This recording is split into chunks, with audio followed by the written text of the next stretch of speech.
السلام عليكم ورحمة الله وبركاته.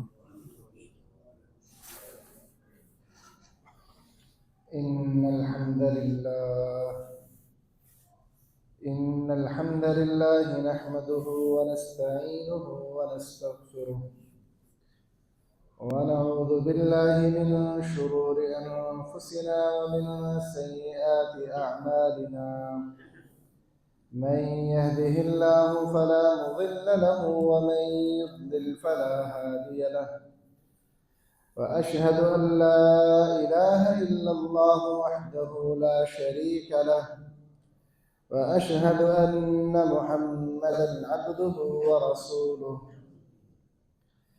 اللهم صل على محمد وعلى آل محمد كما صليت على إبراهيم وعلى آل إبراهيم إنك حميد مجيد.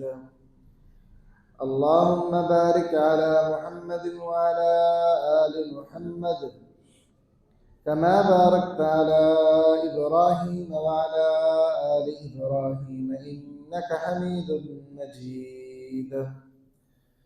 أعوذ بالله السميع العليم من الشيطان الرجيم من همزه ونفخه ونفثه. بسم الله الرحمن الرحيم. يا أيها الناس اتقوا ربكم الذي خلقكم من نفس واحدة وخلق منها زوجها وبث منهما رجالا كثيرا ونساء. واتقوا الله الذي تساءلون به والأرحام إن الله كان عليكم رقيبا. يا أيها الذين آمنوا اتقوا الله حق تقاته ولا تموتن إلا وأنتم مسلمون. يا أيها الذين آمنوا اتقوا الله وقولوا قولا سديدا يصلح لكم أعمالكم ويغفر لكم ذنوبكم ومن يطع الله ورسوله فقد فاز فوزا عظيما. أما بعد فإن خير الحديث كتاب الله وخير الهدي هدي محمد صلى الله عليه وسلم وشر الأمور محدثاتها وكل محدثة بدعة وكل بدعة ضلالة وكل ضلالة في النار. قال الله تعالى في القرآن المجيد: شهر رمضان الذي أنزل فيه القرآن. وقال النبي صلى الله عليه وسلم: أتاكم رمضان شهر مبارك. محترم بھائیو، شعبان کا مہینہ اپنے آخری ایام اس کے چل رہے ہیں اور جمعرات کو رمضان کا پہلا روزہ ہے۔ محترم بھائیو، رمضان المبارک عام مہینوں کی مانند ایک مہینہ نہیں ہے، اس کا ایک خاص مقام اور ایک خاص مرتبہ ہے۔ ہمارے گھر میں کوئی بڑا خاص مہمان آنے والا ہو تو ہمارے گھر کی حالت کیا ہوتی ہے کہ سارے گھر والے تیاریوں میں لگے ہوتے ہیں، گھر کی صفائی ستھرائی کی جاتی ہے اور کھانے بنائے جاتے ہیں مختلف قسم کے، بچوں کا لباس اچھا سا پہنایا جاتا ہے، انہیں نہلایا جاتا ہے، گھر کو معطر کیا جاتا ہے۔ جی مہمان بڑا قیمتی آ رہا ہے تو اس لیے اس کا استقبال بھی بڑا شاندار ہونا چاہیے۔ یہی حال محترم بھائیو رمضان کا ہے۔ بحیثیت مسلمان ہمیں رمضان کا استقبال بھی ایک شاندار طریقے کے ساتھ کرنا چاہیے۔ ہمارے ہاں ایک تصور یہ پایا جاتا ہے کہ رمضان آئے گا تو نیکیاں کریں گے، رمضان آئے گا تو توبہ کریں گے، رمضان آئے گا تو نمازیں پڑھیں گے۔ میرا خیال ہے کہ اگر ہم یہ سارے نیکی کے کام کر کے رمضان کو خوش آمدید کہیں تو کیا ہی یہ بہتر ہو۔ ایک بندہ وہ کہتا ہے میں جہاد کرنا چاہتا ہوں، میں تیار ہوں جہاد کے لیے، لیکن وہ جہاد کا سامان ہی تیار نہ کرے، جہادی ٹریننگ ہی نہ لے اور اپنی فٹنس کو ہی برقرار نہ رکھے تو اگرچہ وہ 1000 مرتبہ کہتا رہے میں جہاد کے لیے تیار ہوں، حقیقی معنوں میں وہ جہاد کے لیے تیار نہیں۔ رمضان ہے نا، اگر اس کی پہلے سے تیاری نہ کی جائے تو اس کا پہلا عشرہ آپ گنوا بیٹھتے ہو۔ بہت سے نیکی کے عمل جو آپ کر سکتے تھے، تیاری نہ ہونے کی وجہ سے رمضان کی، ہم وہ عمل نہیں کر پاتے۔ جب مسلمان تبوک پر گئے ہیں نا، جنگ تبوک پر، تو حکم یہ تھا کہ کوئی مسلمان پیچھے نہیں رہ سکتا۔ 80 یا 82 کے قریب منافق جنگ تبوک سے پیچھے رہے ہیں۔ اب جب اللہ کے رسول صلی اللہ علیہ وسلم جنگ تبوک سے واپس تشریف لائے نا، تو پوچھا بھئی کیوں پیچھے رہے؟ تو کوئی عذر کر رہا تھا، کوئی عذر کر رہا تھا۔ تو اللہ تعالیٰ نے قرآن مجید میں ان کا پیچھے رہنے کی وجہ وہ بیان کی ہے، وَلَوْ أَرَادُوا الْخُرُوجَ لَأَعَدُّوا لَهُ عُدَّةً۔ اگر ان کا جہاد پر جانے کا ارادہ ہوتا نا، نکلنے کا ارادہ ہوتا، تو وہ سامان تیار کرتے ہیں۔ یہ جو پیچھے رہے ہیں نا، ان کا ارادہ تھا ہی نہیں، اس لیے پیچھے رہے ہیں۔ اب دیکھو نا، رمضان شروع ہونے والا ہے، ہر بندہ کہہ رہا ہے جی میں رمضان میں بڑی نیکیاں کروں گا۔ اگر ارادہ ہے تو آج سے کیوں نہیں؟ مسجدیں ویران پڑی ہیں، جمعہ شروع ہے، ابھی آدھی مسجد بھی نہیں ہے، اور ہم رمضان کے استقبال کرنے والے ہیں۔ یہ بڑا عجیب رویہ ہے ہمارے معاشرے کا کہ ہم چیزوں کو عین وقت پر ہم سوچتے ہیں کہ تب کریں گے۔ وہ ایک مشہور کہانی ہے نا، وہ خرگوش اور کچھوے کی۔ خرگوش نے کہا میں ابھی کر لیتا ہوں، ابھی کر لیتا ہوں، وہ تو بہت سلو چل رہا ہے، میں ابھی کر لیتا ہوں، لیکن آخر کار وہ پیچھے رہ گیا۔ ہماری بھی یہ حالت ہے، کر لیتے ہیں، ابھی کر لیتے ہیں رمضان کی تیاری۔ اور دوسری طرف ہماری حالت کیا ہے کہ بازاروں میں دیکھ لو، جو تاجر حضرات ہیں وہ سامان رمضان کا سارا لا چکے ہیں، انہیں پتہ ہے ہمارا سیزن ہے، اگر اس کی پہلے سے تیاری نہ کی تو ہم صحیح سے منافع نہیں کما سکیں گے۔ وہ پورا سامان لا چکے ہیں، کپڑے والا کپڑے کے سامان لا چکا ہے، درزی وہ اپنا سینے والے کپڑے اکٹھے کر چکا ہے اور کہہ رہا ہے کہ آپ میں مزید کپڑے نہیں لوں گا، کریانے والا اپنا سامان لا چکا ہے کہ رمضان آ رہا ہے، میں نے اپنا وہ حساب لگانا ہے۔ سارے تیاری کر چکے ہیں، سوائے نیکی کے معاملے میں ہم نے رمضان کی کوئی تیاری نہیں۔ باقی تجارت کے معاملے میں، کپڑے کے حوالے سے، سینے کے لیے بھی ہم نے کپڑے دے دیے ہوں گے، لیکن نیکی کے معاملے میں سے ہماری تیاری نہیں ہے۔ یہ ایک غفلت ہے محترم بھائیوں۔ جب بھی بندہ کسی نئی چیز کی طرف جاتا ہے نا، تو اس چیز میں سیٹ ہونے کے لیے اسے چند دن درکار ہوتے ہیں۔ اس جو نئی ترتیب ہے اس کے اندر سیٹ ہونے کے لیے چند دن درکار ہوتے ہیں۔ رمضان کا پہلا عشرہ ہم سیٹ ہونے میں گزار دیتے ہیں، رمضان کے ساتھ اپنی طبیعت کو سیٹ کرنے میں گزار دیتے ہیں، اور دوسرے عشرے میں ہم پر سستی آ جاتی ہے، اور تیسرا عشرہ ہمارا عبادت میں گزرتا ہے۔ یہ ہماری حالت ہے۔ اگر ہم آج سے رمضان کی تیاری کریں تو پھر رمضان کا آغاز اور پہلا عشرہ سیٹ ہونے میں نہیں گزرے گا، اپنی طبیعت کو رمضان کے مطابق ڈھالنے میں نہیں گزرے گا، بلکہ ہماری طبیعت ڈھل چکی ہوگی اور ہم رمضان کے مطابق مہینہ بہت عمدہ گزار سکیں گے۔ محترم بھائیوں، یہ تو آپ میں سے کسی ایک کو، اور مجھے بھی نہیں پتا کہ رمضان ہماری زندگی میں یہ آنا ہے یا نہیں۔ اللہ سے ہم دعا گو ہیں کہ اللہ ہمیں یہ رمضان دے، لیکن پتہ نہیں ہے کسی کا، کیونکہ موت کا نہیں پتہ نا، ابھی آ جائے کل آ جائے، ہو سکتا نہ آئے۔ تو اس لیے ابھی سے ارادہ کریں کہ یہ رمضان میرا مثالی رمضان ہوگا، اور یہ رمضان اس کے میں مکمل روزے رکھوں گا، تراویح پڑھوں گا، قیام اللیل کروں گا، قرآن مجید کی تلاوت کروں گا، ذکر و اذکار کے اندر یہ رمضان گزاروں گا۔ یہ آج سے نیت کریں۔ اس نیت کا فائدہ کیا ہے؟ نبی کریم صلی اللہ علیہ وسلم نے فرمایا من ہم بحسنۃ فلم يعملها کتبت له حسنہ، کہ کوئی بندہ نیکی کا ارادہ کر لے پھر وہ اس نیکی کو کر نہ سکے، تب بھی اللہ اس کے لیے وہ نیکی لکھ دیتا ہے۔ اگر ہم رمضان ہماری عمر زندگی میں نہ بھی آیا یہ والا، ہم نے اس کے لیے ایک پختہ ارادہ کیا ہوا کہ ہم نے اس رمضان میں عبادت کرنی ہے ڈٹ کے، ہم نے اتنے قرآن مجید اس دفعہ تلاوت کرنے ہیں، ہم نے روزے سارے رکھنے ہیں، یہ گناہ اس دفعہ چھوڑ دینے ہیں۔ رمضان زندگی میں نہ بھی آیا، نیت کرنے کی وجہ سے اللہ ہمیں اس کا اجر دے گا۔ اور یہ رسول کریم صلی اللہ علیہ وسلم کا فرمان ہے، جو بندہ نیکی کا ارادہ کرتا ہے کر نہ سکے، اللہ اس کو اس کا اجر دیتا ہے، اور وہ نیکی اس کے لیے لکھ دی جاتی ہے۔ تو آج سے ہی رمضان کے حوالے سے اپنی نیتوں کو مضبوط کریں۔ محترم بھائیوں، رمضان میں ہمیں رمضان کے آنے سے پہلے رمضان کی تیاری کے لیے چند چیزیں ہیں جو ہمیں عبادت کے لیے کرنی چاہیے آج سے ہی. ان میں سب سے پہلی چیز یہ ہے کہ دلوں کو صاف کریں. یہ جو دل ہے نا، اگر یہ آپ کا درست نہ ہوا، رمضان کے اعمال آپ کے درست نہیں ہوں گے.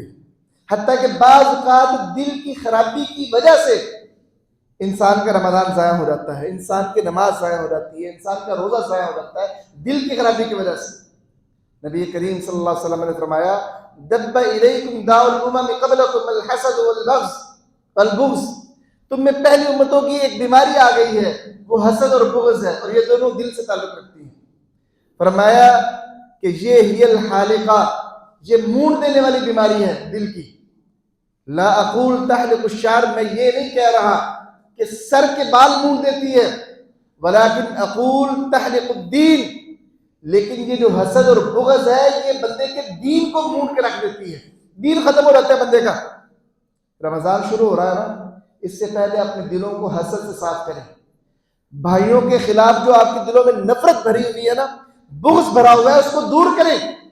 اگر رمضان سے پہلے آپ نے یہ کام نہ کیا اور رمضان آ گیا، آپ کا اپنے بھائیوں سے نفرت بغض ویسے رہا، ناراضگیاں ویسے برقرار رہی، ہوگا کیا؟ آپ روزے رکھو گے لیکن اللہ تعالیٰ کی قبولیت اسے پینڈنگ پہ ڈال دے گا. آپ نمازیں پڑھو گے، قبولیت پینڈنگ پہ ہے. آپ جہنم سے آزادی کی دعا کرو گے، قبولیت پینڈنگ پہ ہے، اللہ نہیں قبول کرے گا. یہ میں نہیں کہہ رہا، رسول کریم صلی اللہ علیہ وسلم کا فرمان ہے تفتح ابواب الجنت یوم الاثنین و یوم الخمیس، جمعرات اور سوار کے دن اللہ جنت کے دروازے کھولتا ہے. فیغفر لکل عبد لا یشرک باللہ شیئا، اللہ اپنے ہر بندے کو معاف کر دیتا ہے جو اس کے ساتھ شریک نہیں ٹھہراتا. الا رجلا، سوائے ایک آدمی کے، کانت بینہ و بین اخیہ شحناء، کہ جس کے اور اس کے بھائی کے درمیان بغض اور ناراضگی ہو، اللہ اس بندے کو معاف نہیں کرتا. اور کہا جاتا ہے انظرو، اسے مہلت دو، انتظار کرو، حتیٰ یصطلحا، یہ کہ یہاں تک کہ یہ دونوں صلح کر لیں، اپنی نفرت ختم کر دیں، بغض کو ختم کر دیں، آپس میں سلو کر کے محبت پیدا کر لیں. ان کو مہلت دو، ابھی ان کا معاملہ بخشش والا نہیں طے ہوا. تو بھائی رمضان آ رہا ہے، بڑا قیمتی مہینہ ہے، اگر اس سے فائدہ اٹھانا چاہتے ہو تو دلوں کو صاف کرو. جب تک دل صاف نہیں ہوگا آپ کی عبادت درست نہیں ہوگی. نبی کریم صلی اللہ علیہ وسلم کا فرمان ہے الا ان فی الجسد مضغہ، لوگوں خبردار، دل میں ایک ایسا ٹکڑا ہے، اذا صلحت صلح الجسد کلہ، جب یہ ٹھیک ہوتا ہے تو سارا جسم ٹھیک ہوتا ہے. واذا فسدت فسد الجسد کلہ، جب یہ خراب ہو جائے تو پورا جسم خراب ہو جاتا ہے. الا وہی القلب، خبردار وہ دل ہے. تو رمضان سے پہلے اپنے دلوں کو صاف کیجیے. بھائیوں کے خلاف جو نفرتیں ہیں، بغض ہے، حسد ہے، کینہ ہے، چغلی ہے، ان سب سے اپنے دلوں کو پاک صاف کر لیجیے. دلوں کو ایک دفعہ غسل پاکیزگی دے، دلوں کو پاک کیجیے تاکہ رمضان کا استقبال جب رمضان آئے ہمارے دل پاک ہو، ہم پاک دلوں کے ساتھ رمضان کا استقبال کریں. دوسری چیز جو کرنی والی ہے وہ یہ ہے کہ آج سے عملی مشق کا آغاز کریں. عملی مشق کیا ہے؟ آپ نماز با جماعت کا آج سے ہی اہتمام شروع کریں. یہ نہیں کہ رمضان آئے گا تو نماز با جماعت شروع کروں گا، یہ جو ہے نا کل کروں گا، ایسا بندہ نہیں کر پاتا. رمضان ابھی آنے میں کچھ دن ہیں، آج سے آپ آغاز کرو کہ انشاءاللہ رمضان کی تو میں پڑھوں گا با جماعت، میں آج سے یہ عمل شروع کرتا ہوں تاکہ میں اپنی طبیعت کو اس بات پر آمادہ کر سکوں کہ رمضان کی نمازیں میری با جماعت ہوں گی. چلے جائے کہ ہم یہ کہیں کہ رمضان شروع ہوگا تو میں با جماعت پڑھوں گا، تو جب وہ رمضان شروع ہوگا نا تب بھی آپ اپنی طبیعت کو آمادہ نہیں کر پاؤ گے، کیونکہ آپ اپنے نفس کے قابو میں ہیں، آپ اپنے نفس کو مجبور ہی نہیں کر پا رہے. آج سے ہی اپنے نفس کو مجبور کریں، اپنے آپ پہ سختی کریں. نہیں، آج سے انشاءاللہ میری عصر کی نماز، مغرب کی نماز، عشاء کی نماز، کل فجر کی نماز میری با جماعت ہوگی، تاکہ رمضان کی نمازیں میری ضائع نہ ہوں. اس کے لیے آج سے تیاری کریں. اور اس کے لیے بہت بڑی خوشخبری بھی ہے، جو بندہ 40 دن با جماعت نماز ادا کرتا ہے نا، اس کے لیے بہت بڑی خوشخبری ہے. نبی کریم صلی اللہ علیہ وسلم نے فرمایا من صلی للہ 40 یوما یدرک التکبیر فی جماعت یدرک التکبیرۃ الاولی، جو بندہ 40 دن تک نماز با جماعت تکبیر اولی کے ساتھ پڑھتا ہے، کتبت لہ براءتان، اس کے لیے اللہ 2 براتیں لکھ دیتا ہے، براءۃ من النار و براءۃ من النفاق. اللہ اسے آگ سے بھی بری کر دیتا ہے اور منافقت سے بھی بری کر دیتا ہے. تو 40 دن مسلسل باجماعت نماز پڑھ لے. ابھی رمضان میں غالباً آنے میں 6 دن ہیں یا 5 دن ہیں، اور اس طرح رمضان کے مہینہ 29 یا 30 کا ہوگا، تو یہ ٹوٹل ملا کے 30 دن اور 10 دن مزید شوال کے. آپ ارادہ کریں انشاءاللہ میں نے یہ ٹارگٹ رکھنا ہے کہ 40 دن انشاءاللہ میری کوئی نماز جماعت سے نہیں رہے گی. میں 40 دن نماز با جماعت پڑھ کے یہ جو 2 براتیں ہیں نا، جہنم سے بری ہونا اور منافقت سے بری ہونا، میں نے اس ٹائٹل کو حاصل کرنا ہے. یہ ایک ٹارگٹ فکس کریں اور آج سے اس پر عمل شروع کریں. یہ ہے رمضان کی تیاری. اگر آج سے اپنے آپ کو اس پر شروع کریں گے تو رمضان تک آپ کی طبیعت اس پر مائل ہو چکی ہوگی. وگرنہ یہاں پر تو دیکھنے میں ایسا آتا ہے کہ لوگ سحری کر کے سو جاتے ہیں اور فجر نہیں پڑتے. ہمارے معاشرے میں ایسے بھی منظر دیکھنے میں آتے ہیں. تو آج سے یہ کام شروع کریں، اور اس کام کو کرنے کے لیے آپ کو سنتیں ادا کرنی پڑیں گی. سنتیں جو ہے نا، یہ نماز کے گرد حفاظتی باڑ ہیں. جو بندہ چاہتا ہے نا میں نماز کو باجماعت پڑھوں، وہ سنتیں ادا کرنی شروع کر دے، اس کی نماز ہمیشہ باجماعت ہوگی. جو بندہ سنتوں کا چور ہوگا نا، وہ نماز باجماعت سے پیچھے رہے گا. کبھی 1 رکعت، کبھی 2 رکعت، وہ پیچھے رہے گا، وہ جماعت کے ساتھ نہیں مل سکے گا. یہ جو سنتوں کی تڑپ ہے نا، یہ بندے کو نماز باجماعت پڑھنے میں مجبور کرتی ہے کہ اذان ہو گئی ہے، مجھے مسجد میں ہونا چاہیے کہ نماز سے پہلے میں نے سنتیں پڑھنی. جب بندہ سنتیں پڑھے گا تو ایٹومیٹیکلی اس کی نماز باجماعت ہوگی. اور یہ سنتیں کوئی معمولی عمل نہیں ہے. فرمایا جو 12 رکعتیں دن رات میں پڑھتا ہے سنتیں، اس کے لیے اللہ جنت میں گھر بنا دیتا ہے. من صلی 12 رکعۃ فی لیلۃ فی یوم و لیلہ بنی لہ بہ بیت فی الجنہ. اس کے لیے اللہ جنت میں ایک گھر بنا دیتا ہے. اور وہ 12 رکعتیں کیا ہیں؟ فجر سے پہلے 2، ظہر سے پہلے 4 اور بعد میں 2، اور اسی طرح مغرب کے بعد 2 اور عشاء کے بعد 2. یہ 12 رکعات جو بندہ پڑھتا ہے اللہ جنت میں اس کا گھر بناتا ہے. اور جو عصر سے پہلے 4 رکعتیں پڑھتا ہے، فرمایا رحم اللہ امرأ صلی قبل العصر 4، اللہ اس بندے پہ رحم فرمائے جو عصر سے پہلے 4 سنتیں ادا کرتا ہے. تو آپ نے آپ کو سنتوں پہ لے کے آؤ، جماعت پہ نہیں. آپ سنتوں پہ لے کے آؤ اپنی طبیعت کو کہ میں نے نماز کی سنتیں بھی نہیں چھوڑنی. جب آپ اپنے آپ کو سنتوں پہ لے کے آؤ گے نا تو خود بخود جماعت آپ کو ملے گی. آپ جماعت سے لیٹ نہیں ہوں گے. ہمارے یہاں ایک جو بہت بڑی وجہ ہے نماز سے پیچھے رہنے کی، وہ یہ ہے کہ ہم نا اذان پر مسجد میں نہیں آتے. حالانکہ اذان ہوتی ہے مسجد میں بلانے کے لیے، ہم اذان پہ مسجد میں نہیں آتے. ہم گھڑی دیکھتے ہیں، اذان ہو گئی ہے تو ابھی 15 منٹ ہے نماز میں. ہم یہ سوچتے ہیں اچھا یار بیٹھے رہو تھوڑا سا ٹائم، 5 منٹ رہ جائیں گے تو پھر چلوں گا گھر سے. یہ کرتے کرتے نا ہم نماز سے لیٹ ہو جاتے ہیں. آج سے یہ ذہن میں بٹھائیں کہ میں نے 15 منٹ کو نہیں دیکھنا، میں نے اذان کو دیکھنا ہے. مؤذن نے کہا حی علی الصلاۃ، تو بس میرا بیٹھنا کا کوئی وجہ نہیں ہے گھر میں بیٹھنے کی. مجھے یہاں سے چلنا چاہیے، میرا کام گھر میں ختم ہے، دکان پہ ختم ہے، مجھے اب مسجد میں جانا چاہیے. آپ یہاں پہ آئیں، وضو کریں اور سنتیں پڑھ کے اللہ تعالیٰ سے دعا کریں. تو اس طریقے سے آپ کی نمازیں بہترین انداز میں رمضان میں رہیں گی. بصورت دیگر رمضان تو آئے گا اور چلا بھی جائے گا، ہم محروم لوگوں میں شامل ہوں گے کہ جو اس رمضان سے فائدہ نہیں اٹھا سکتے. اسی طرح محترم بھائیو، تلاوت قرآن مجید، رمضان شروع ہوگا تو مسجد میں ماشاءاللہ بڑے لوگ آپ کو قرآن مجید کی تلاوت کرتے دکھائی دیں گے. پہلا عشرہ گزرے گا، لوگوں کی تعداد کم ہوگی، دوسرے عشرے میں مزید کم ہوگی، آخری 3 دنوں میں بڑھ جائے گی. یہ طریقہ نہیں ٹھیک. آج سے اپنی طبیعت کو مائل کرو، بجائے اس کے کہ آپ ایک دن میں 6 سپارے پڑھیں، 10 سپارے پڑھیں اور دوسرے دن اکتا جائے اس سے اور چھوڑ دیں قرآن مجید کی تلاوت کو. اب چھوٹا ٹارگٹ سیٹ کریں، میں نے 1 پارہ پڑھنا ہے، میں نے آدھا پارہ پڑھنا ہے، اور آج سے شروع کریں اسے. کوئی اتنا بہت بڑا ٹارگٹ نہ رکھے جسے آپ ایک دن کر کے تھکاوٹ کا شکار ہو کے چھوڑ دیں. احب الاعمال الی اللہ ادومها وان اللہ، نبی کریم صلی اللہ علیہ وسلم نے فرمایا اللہ کے نزدیک محبوب ترین اعمال وہ ہیں جو ہمیشہ کیے جائے، اگرچہ مقدار میں تھوڑے ہی کیوں نہ ہو. مقدار میٹر نہیں کرتی ہے، ہمیشہ میٹر کرتی ہے. آپ عمل کو ہمیشہ کرو، یہ نہیں کہ ایک دن کیا اور بہت کر لیا دوسرے دن غافل ہو گئے. یہ نہیں، تھوڑا کر لو لیکن ہمیشہ کرو. آج سے قرآن مجید کی تلاوت شروع کرو، رمضان کا انتظار مت کرو. آج اپنی طبیعت کو اس بات پر آمادہ کرو کہ میں نے آج سے قرآن شروع کرنا ہے، تاکہ رمضان میں ہم زیادہ سے زیادہ قرآن سے تعلق اپنا جوڑ سکیں. اسی طرح محترم بھائیو، دعائیں ہم رمضان میں امام صاحب سے کہہ دیتے ہیں جی امام صاحب دعائیں قنوت آج کروائیے گا لمبی سی. نہیں بھائی، کیا رمضان سے پہلے اللہ دعا قبول نہیں کرتا؟ اللہ سنتا نہیں ہے؟ اللہ دیتا نہیں ہے رمضان سے پہلے؟ دیتا ہے. ایک بہت بڑی چیز جس کی وجہ سے ہمارا رمضان میں بڑی کمی آتی ہے وہ یہ ہے کہ ہم اللہ سے دعا کر کے نیکی کی توفیق نہیں مانگتے. یہ بہت بڑا خلا ہے ہم میں، ہم سمجھتے کہ نیکی ہم کر لیں گے، جبکہ یہی سب سے بڑی غلط فہمی ہے۔ جب تک اللہ توفیق نہ دینا بندے کو، بندہ نیکی نہیں کر سکتا۔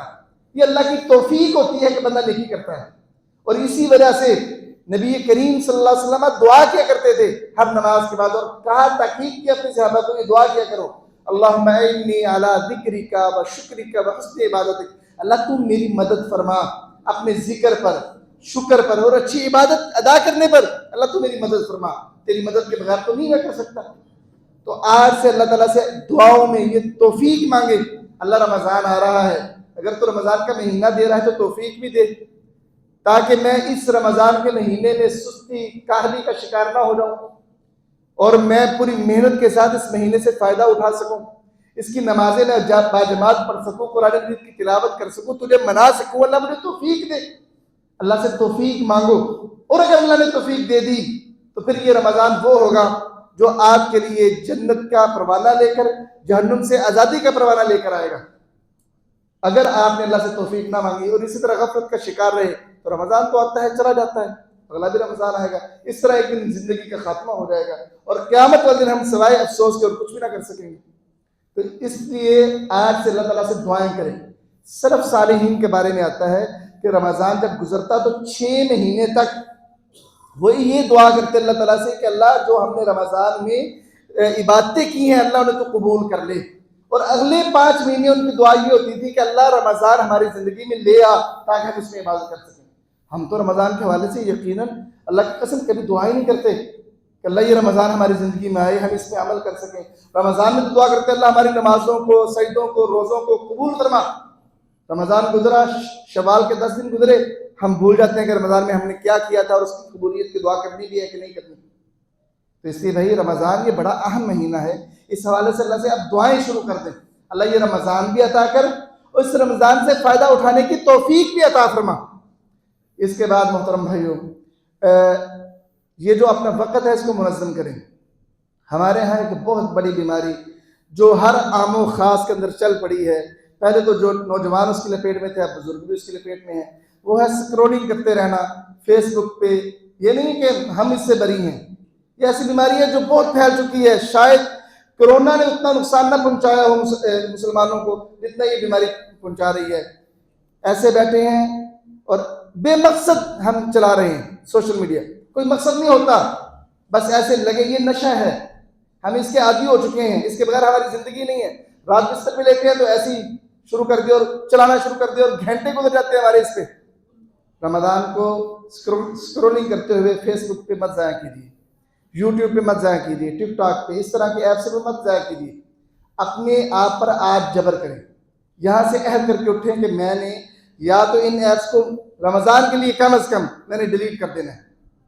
اگر یہ نہیں، اتنی ہمت نہیں ہے آپ میں، تو پھر یہ اپنے آپ کے ساتھ عہد کر کے گزریں کہ میں نے اس کا یہ وقت رکھنا ہے اور اس کو بامقصد استعمال کرنا ہے، اور اس کے علاوہ میں اس کا استعمال نہیں کروں گا۔ یہ اپنے آپ سے عہد کریں اور اپنے آپ کو مجبور کریں اس پر قائم رہنے کے لیے۔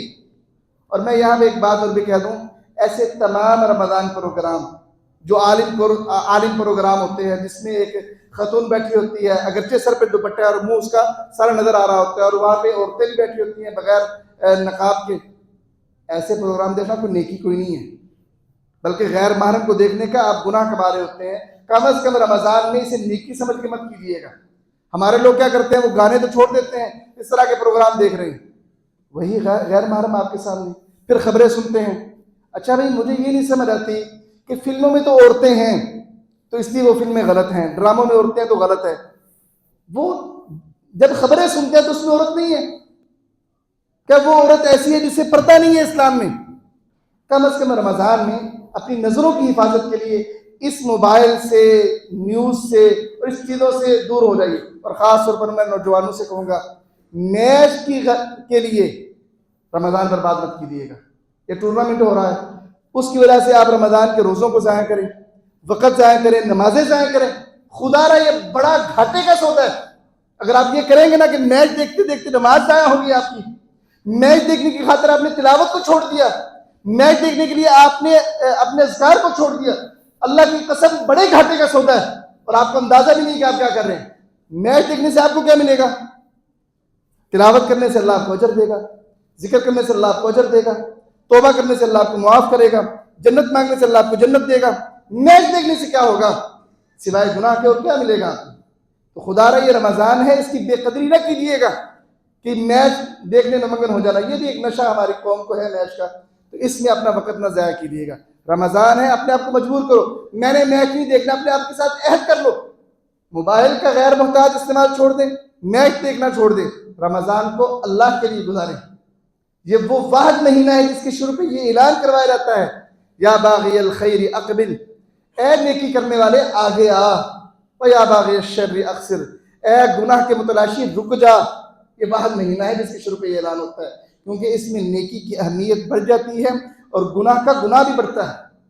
تو اس لیے محترم بھائیو، اس مہینے کی جو تیاری ہے اس حوالے سے ایک یہ چیز ہے، اور پھر ایک اور چیز ہے، ذکر و اذکار ہم نہیں کرتے ہیں۔ نماز کے بعد تو اذکار کرتے ہیں، صبح و شام کے اذکار الا ماشاء اللہ بہت کم لوگ کرتے ہیں، باقی لوگ صبح و شام کے اذکار کرتے ہی نہیں۔ اپنی روٹین بنائیں، اپنی زبان کو عادت ڈالیں۔ یہ زبان جو بڑی غیبتیں کرتی ہے نا، دوستوں میں بیٹھے ہو تو یہ زبان رکتی نہیں ہے، اس زبان کو عادت ڈالیں اللہ کے ذکر کی۔ مثل الذی یذکر ربہ والذی لا یذکر ربہ مثل الحی والمیت، اس بندے کی مثال جو اللہ کا ذکر کرتا ہے اور اس بندے کی مثال جو اللہ کا ذکر نہیں کرتا۔ نبی کریم نے فرمایا ایسے ہے جیسے مردہ اور زندہ کی مثال ہے، جو ذکر نہیں کرتا وہ مردہ ہے اور جو ذکر کرتا ہے وہ زندہ ہے۔ اپنی زبان کو عادت ڈالیں، کس بات کی؟ اللہ کے ذکر کی۔ اور یہ ایک چھوٹا سا ذکر، سبحان اللہ والحمدللہ ولا اللہ اکبر، سبحان اللہ الحمدللہ اللہ اکبر۔ نبی کریم صلی اللہ علیہ وسلم نے فرمایا خصلتان او خلتان لا يحافظ علیہما عبد المسلم الا دخل الجنہ، دو چیزیں ایسی ہیں اگر مسلمان بندہ ان پر ہمیشگی کر لے، ہمیشگی، وہ جنت میں داخل ہو جائے گا۔ ہما یسیر، وہ دونوں بڑی آسان ہیں، ومن یعمل بہما قلیل، لیکن ان پر عمل کرنے والے بڑے تھوڑے ہیں۔ صحابہ نے پوچھا وہ کون سے اللہ کے رسول؟ فرمایا ہر نماز کے بعد سبحان اللہ 10 مرتبہ، الحمدللہ 10 مرتبہ اور اللہ اکبر 10 مرتبہ۔ یہ ایک دن میں ہوں گے 150 مرتبہ۔ اللہ کے رسول نے فرمایا کہ اللہ میزان میں، ترازو میں، نامہ اعمال میں 1500 مرتبہ لکھے گا۔ اور اس طرح دوسرا عمل کیا ہے؟ سوتے وقت سبحان اللہ الحمدللہ لا الہ الا اللہ، سبحان اللہ الحمدللہ، یہ 33 مرتبہ اور اللہ اکبر 34 مرتبہ۔ فرمایا یہ دو عمل جو بندہ ہمیشگی کے ساتھ کرتا رہے یہ جنت میں داخل ہوگا۔ کہا یہ عمل ہے بڑا آسان، ہے بڑا آسان، لیکن آسانی کے باوجود اس کے کرنے والے بڑے تھوڑے ہیں۔ آسان ہے کہ نہیں؟ اب ذرا ہر بندہ سوچے کتنے بندے یہ عمل کرتے ہیں، نماز کے بعد 10 مرتبہ یہ، اور سوتے وقت 33 مرتبہ اور اللہ اکبر 34 مرتبہ۔ ہم میں سے کتنے کرتے ہیں؟ رسول کریم نے فرمایا کہ یہ جو دو بندہ یہ عمل ہمیشہ کرے وہ جنت میں داخل ہوگا، مگر کرنے والے بہت تھوڑے ہیں۔ تو ہمیں یہ عمل آج سے شروع کرنا چاہیے، رمضان میں ذکر و اذکار کثرت سے کریں۔ اور اسی طرح فجر کے بعد جو ہماری روٹین ہے رمضان میں انتہائی غلط ہوتی ہے کہ ہم فجر کی نماز کے بعد میں فوراً اٹھتے ہیں اور جا کر سونے کا کرتے ہیں کہ نیند پوری کریں۔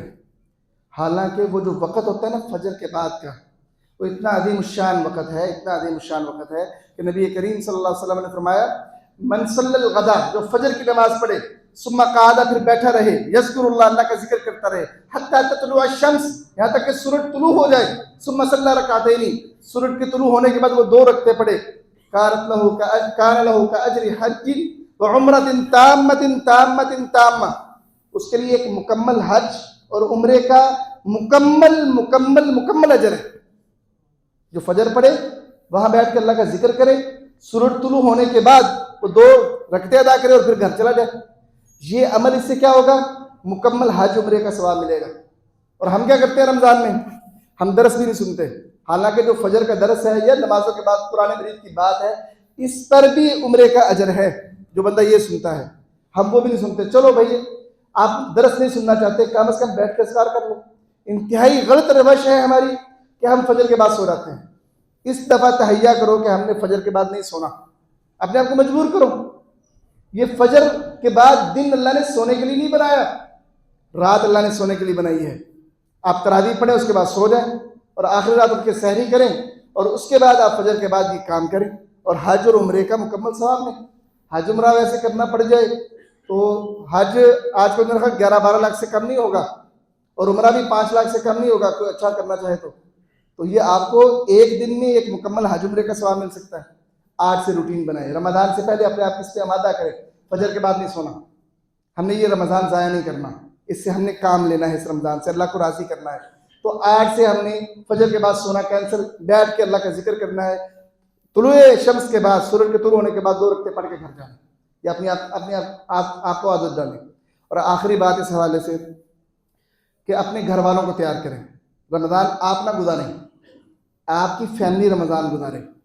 ہمارے ہاں ہر بندہ اپنا سوچتا ہے، بچہ ہے تو والد ہے تو اپنے روزے کا سوچے گا، بچوں کو چھوٹے ہیں ان کو کیا۔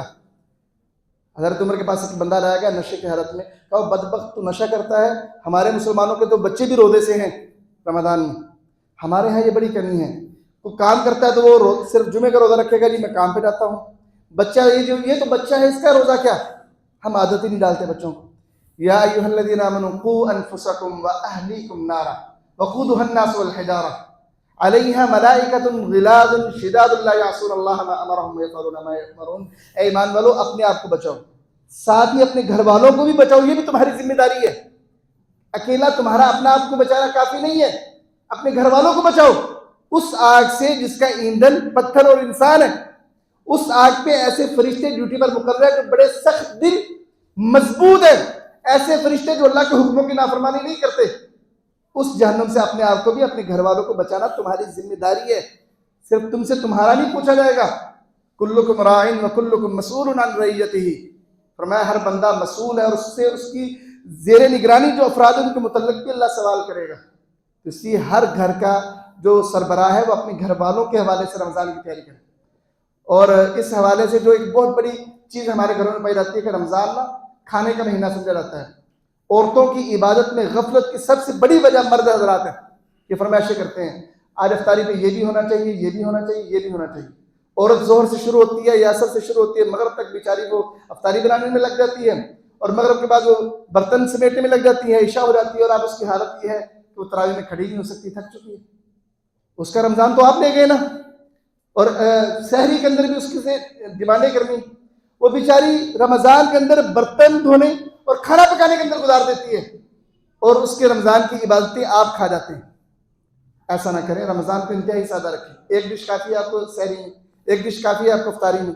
لمبے چوڑے جو کھانے ہیں جن کے اندر مشغول کر کے آپ اپنی بیویوں کی عبادت میں حرج کرتے ہیں وہ ختم کر دیں۔